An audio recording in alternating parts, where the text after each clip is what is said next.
Hindi lang pala Chinese brand ang kabibiliban mo sa paggawa ng mga bagong transportasyon dahil isa lang pala sila sa mga unang naglabas ng mga sasakyan na hindi lang sa matitipid kumonsumo ng gas gaya ng mga electric o hybrid vehicle na ngayon ay lumalaganap na sa bansa. Ang Japanese brand kamakailan lang ay naglabas na rin na pinakamatipid at mas malakas na bagong motor ng Kawasaki na hindi mo akalaing parang 125cc lang ang capacity. Ang modelong ito ay siguradong magugustuhan mo dahil bukod sa matipid at malakas, dala nito ang signature na disenyo ng Ninja bike na nilagyan ng mas moderno at advanced na katangian na ngayon mo pa lamang siguro matutuklasan yan ang iisa-isay natin kasama ng kabuong presyo nito. Pero bago yun, syempre kung bago ka pa lamang po dito sa akin channel, baka naman kabihan pumuli subscribe button pa rin ang notification bell para naman ma-update lang sa mga video na gagawin ko pa. Alright, simulan na natin to!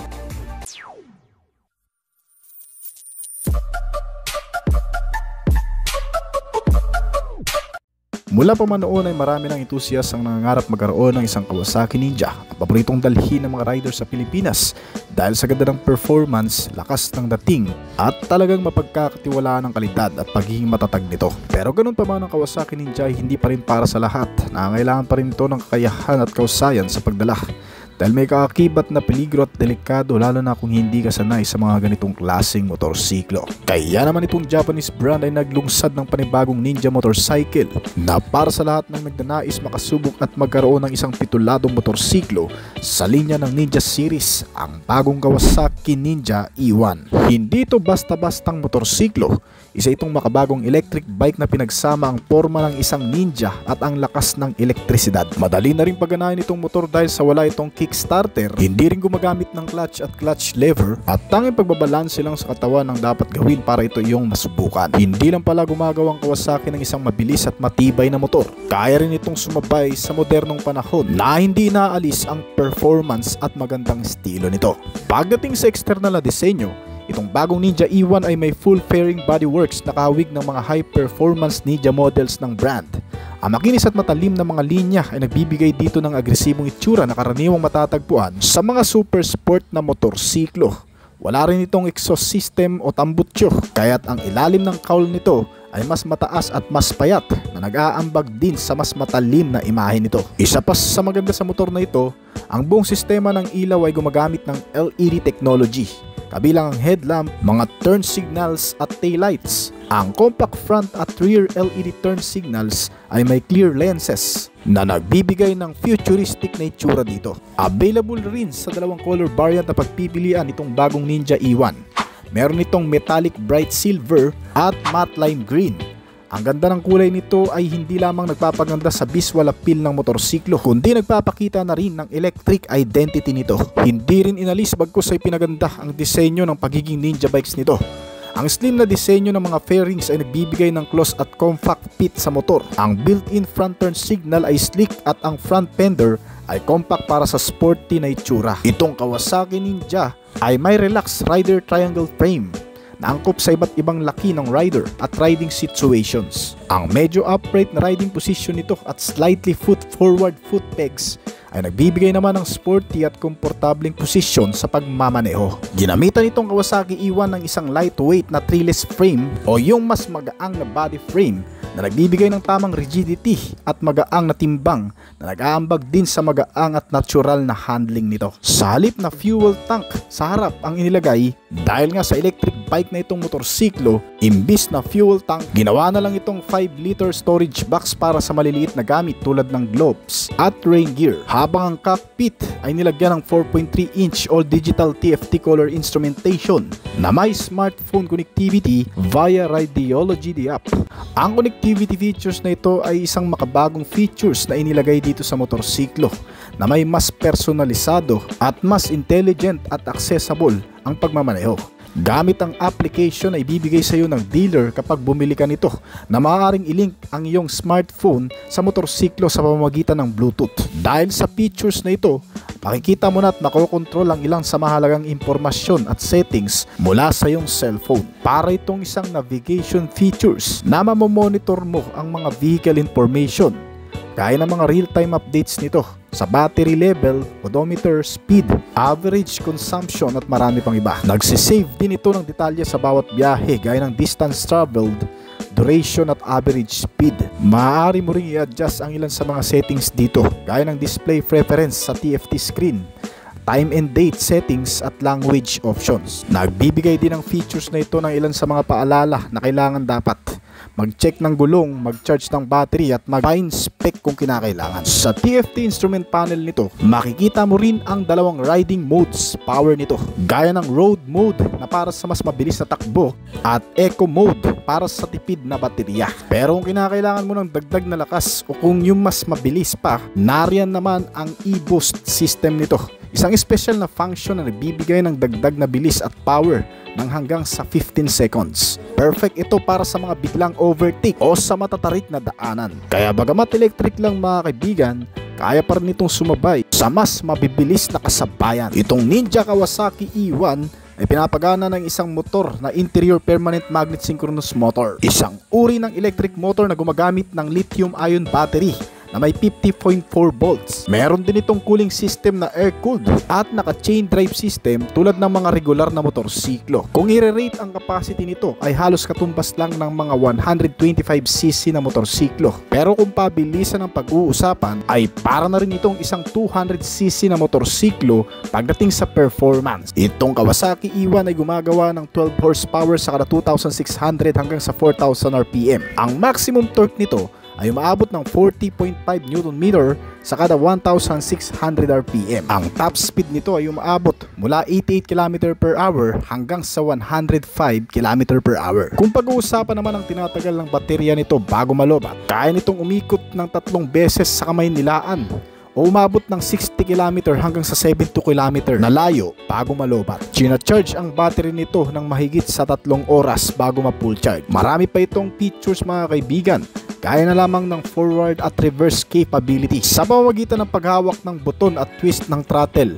Parang isang electric scooter maneuver. Ilagyan din ito ng regenerative braking system na kung saan may kakayahan itong mag-recover ng energy sa pamamagitan ng pagpipreno na tumutulong din para humaba ang battery range. Pagdating sa safety features, itong bagong Ninja Kawasaki E1 ay nilagyan ng ABS o anti-lock braking system sa front and rear para sa anti-skid safety. Meron din itong kill switch at error notification system sa TFT display. At panghuli na safety features nito ay ang overheat protection at battery status monitoring. Napaka-convenient din ito dahil pwede mong alisin ang baterya kung kinakailangan mong itong i-charge sa loob ng bahay. Pagdating naman sa kabuuang dimension nito, may haba itong motorsiklo na 1,980mm at lapad na 685mm. Ang kabuuang taas nito ay umaabot sa 1,100mm at wheelbase size na 1,370mm.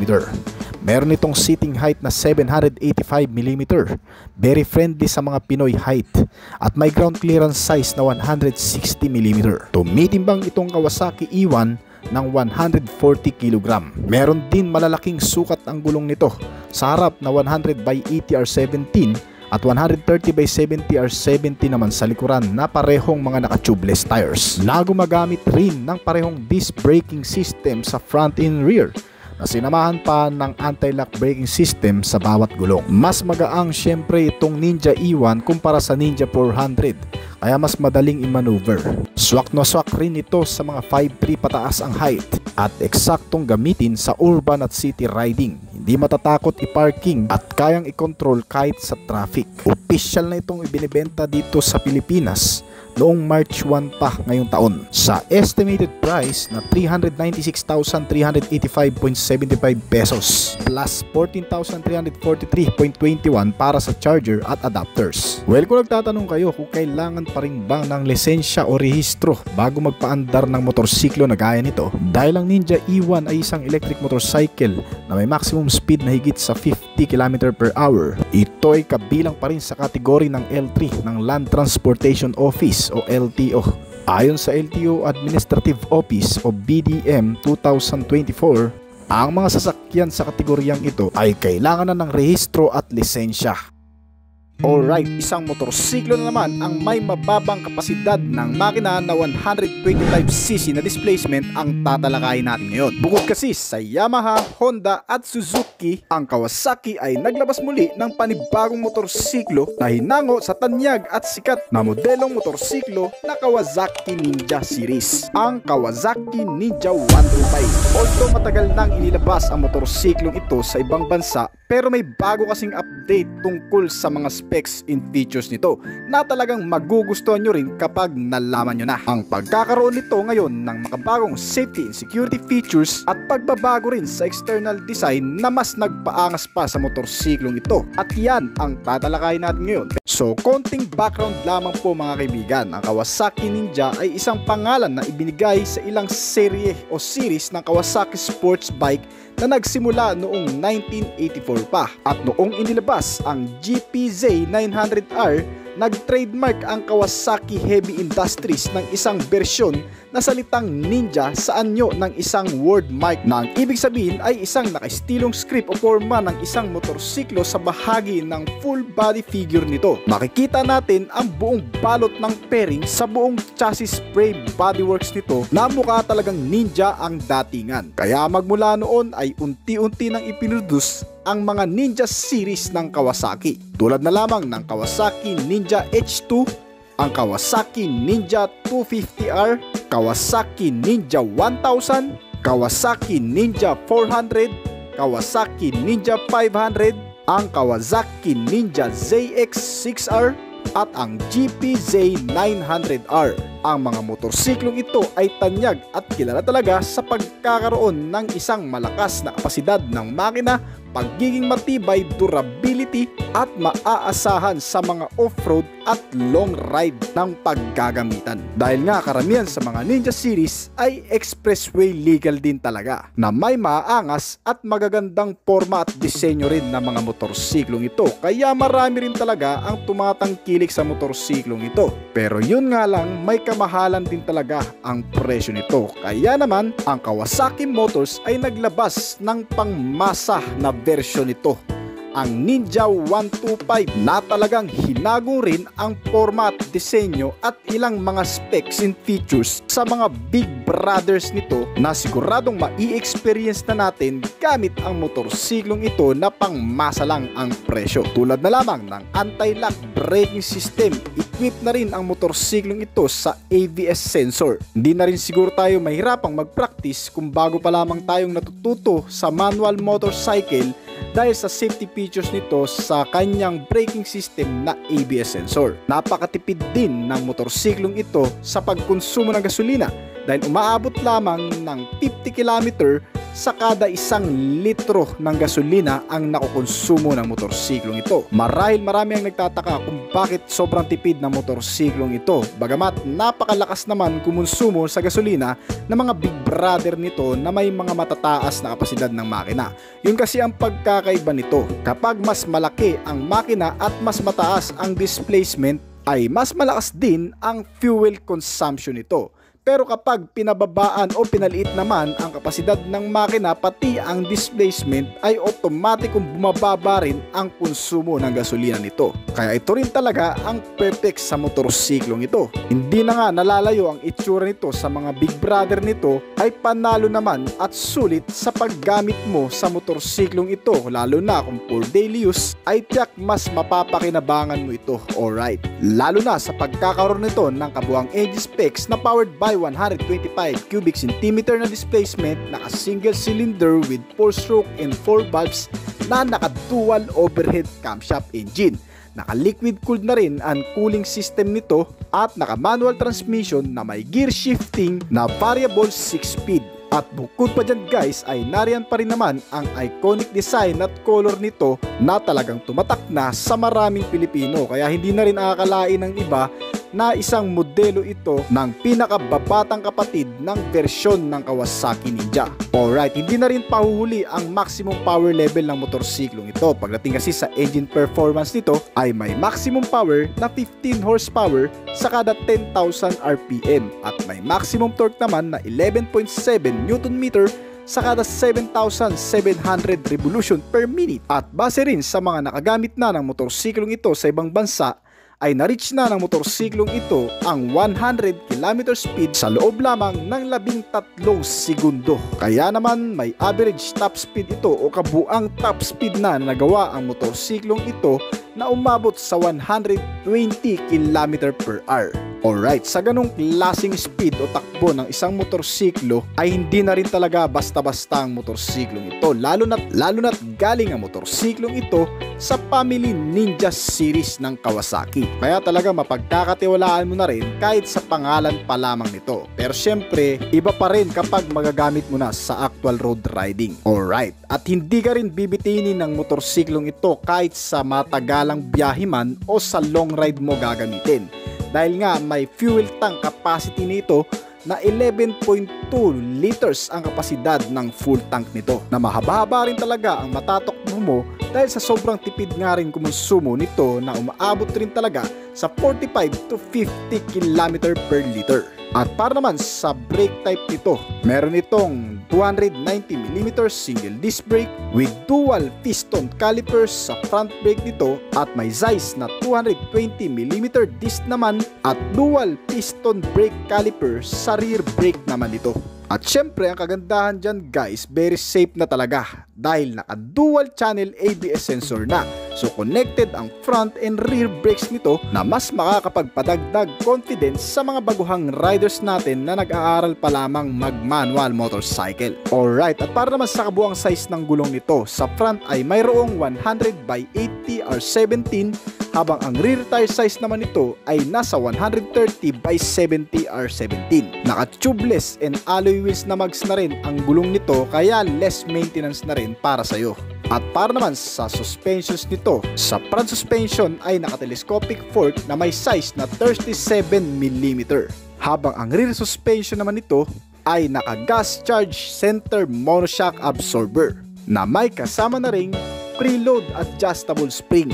So kung para saan to sa mga hindi nakakaalam guys, ay kung may mga isasakay kayong mas mabibigat o may iaangkas kayong mas mabigat, ay pwede mong i-adjust ang spring level nito para mas gumanda pa lalo ang bouncing at hindi basta-bastang masira ang rear suspension nito. Kung maidadaan man natin sa mga mahams o malulubak na lugar sa may mabigat nitong karga, ay mas magiging banayad ang pagtakbo at napaka-relax ng bouncing nito dahil sa spring preload adjustment nito. At para naman sa chassis frame ng motorsiklong ito ay ginamitan ng tubular diamond chassis. Alright, at para naman sa electrical features nito guys, ang kanyang instrument meter panel gauge ay naka fully digitalized instrument cluster na mas makikita naman ng mas malinaw ang mahalagang impormasyon dito sa kanyang instrument meter panel gauge, tulad na lamang ng odometer, speedometer, trip meter, fuel gauge, digital clock, RPM, light indicator, kasama na ang ABS light, may low battery indicator na rin ito, palatandaan kung malulobat na ang baterya, at mga signal lights nito sa kanyang meter panel gauge na makikita natin. Alright, ang motorsiklong ito ay equipped na rin sa passing light switch, engine side stand cutoff switch, at meron na rin itong anti-tip device na engine immobilizer. So ibig sabihin guys ay hindi basta-bastang makakarnap o magagalaw ang motorsiklong ito kung sakaling tatangkain pa i-startin ng hindi ginagamitan ng susi nito. So kung gagamitan mo ng mga electrical procedure ay hindi rin basta-bastang gagana ang motorsiklong ito kung wala mismo ang susi o dangle key nito na isasaksak natin mismo sa ignition system nito. Alright, naka full LED na rin ang headlight nito na naka-automatic on naman kapag naka-start na ang motorsiklong ito. At ang starting option ng motorsiklong ito ay electric starting lamang. Wala po itong kickstart na gaya ng ilang mga naked bikes na katulad ng kategorya nito, na okay na rin naman kasi meron itong low battery indicator. At sa iba pang specs and features nito guys, sa mga upuan nito ay very relaxed ding upuan dahil napaka-wide talaga ng seats nito. So napaka-komportabling upuan para sa mga riders at sa posisyon ng pag-upo mo dito, na parang naka-attack position ang pagkakaupo mo. May mababang seat height din ito na umaabot lamang sa 785mm na kayang itayo ng hanggang sa 5'2" flat. At may kabuang timbang ang motorsiklong ito na 148 kilograms. Medyo mabigat talaga ang ganitong klase motorsiklo. Dahil nga sa sobrang bulky nito, sa laki ng mga fairings na nakakabit dito, at sa mga bodyworks at mga mechanic works nito na nakapaloob sa motorsiklong ito, na may malaki ring talagang tangke. Kaya sobrang bigat talaga nito na umaabot sa 148 kilograms. Na yun na rin naman ang kagandahan sa motorsiklong ito, dahil kapag idadaan mo ito sa mga off-road o maluluwag na kalsada at may makakasalubong kang malakas o malaking truck, ay hindi basta-bastang mahawi ng hangin na napakalakas na makakasalubong ng motorsiklong ito. Alright. May ground clearance na 170mm na napakataas din naman. Kung maidadaan mo sa mga matutubig na lugar o mga bahaing kalsada, ay hindi basta-basta ang aabutin ang makina nito na ikatitirik ng motorsiklong ito. Alright, at para naman sa kabuang presyo ng motorsiklong ito, ay umaabot sa $2,100 na kung direkta natin i-convert sa Philippine peso, ay aabutin ito ng hanggang sa 120 to 122,000 dito sa Philippine money. Ang presyo na yan ay estimated pa lamang po, dahil po pwede pong tumaas yan o bumaba kung sakaling dadalhin na ang motorsiklo ito dito sa bansa. At speaking nga pala sa availability nito guys, ang motorsiklong ito ay hindi pa po lumalabas dito sa bansa. Inilalabas pa lamang po ito sa Jakarta, Indonesia, pati sa iba't ibang bansa sa Europa. Para po sa mga nagtatanong kung lalabas nga pa ito dito sa Pilipinas, ay hindi pa po natin malalaman kasi wala pa pong update kung dadalhin din nga ba ito dito sa bansa. At para naman sa mga nagsasabi na kung bakit daw po natin ibinablog o ginagawa ng video ang mga motorsiklo na wala dito sa bansa, ay simple lang po mga kaibigan, dahil gusto kong malaman din po natin kahit wala pang motorsiklong ito dito sa bansa na merong ganitong klaseng motorsiklo na lumabas dito sa mundo. Alright, ang aking channel ay hindi lamang po nakapokus sa motorsiklo na nasa bansang Pilipinas na. Ito ay nakapokus sa iba't ibang klase ng motorsiklo, transportasyon, mga sasakyan o kahit anong mga mechanism na mga sasakyan na pwede nating i-features dito sa aking channel. Alright. At sa iba pang specs and features ng motorsiklong ito ay pwede nyo i-comment o itanong sa ating comment section para masagutan din po natin. Sa mga nakakaalam naman po ng iba pang features or iba pang mga specs nito, ay pwede nyo i-comment sa ibaba para mabasa rin po ng ibang mga manunood ng video na to dito sa aking channel. Alright. Bago po tayo magtapos ay nais ko muna magpasalamat sa mga patuloy na sumusuporta, tumatangkilik, nag-aabang sa mga video na ina-upload ko dito sa akin channel. Shoutout po at salamat po sa inyo guys. Ngayon kung bago ka pa lamang po dito sa akin channel, baka naman kaibigan pwede mo maklik ang subscribe button pati na ang notification bell para naman ma-update kita palagi sa mga video na gagawin ko pa. Alright, this is Obris Collection. Thank you!